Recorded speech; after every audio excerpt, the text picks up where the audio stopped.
Hello guys.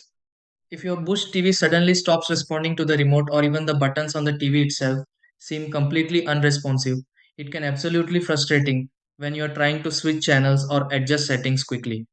Sometimes the Bush TV turns on but ignores button presses, while other times the remote works only sometimes before suddenly stopping again.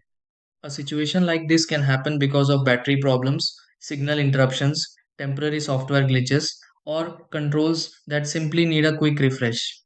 Before assuming something major completely stopped working, there are a few simple things worth checking because many Bush TV response problems can improve after quick adjustments.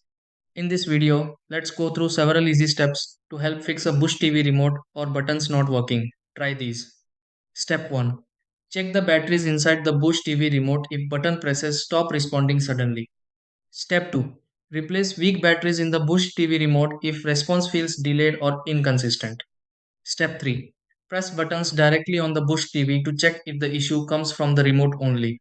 Step 4. Restart the Bush TV briefly if both remote and TV buttons stay unresponsive. Step 5. Clean around the Bush TV buttons if they feel stuck or difficult to press. Step 6. Test the Bush TV remote and Bush TV buttons again to confirm everything responds normally.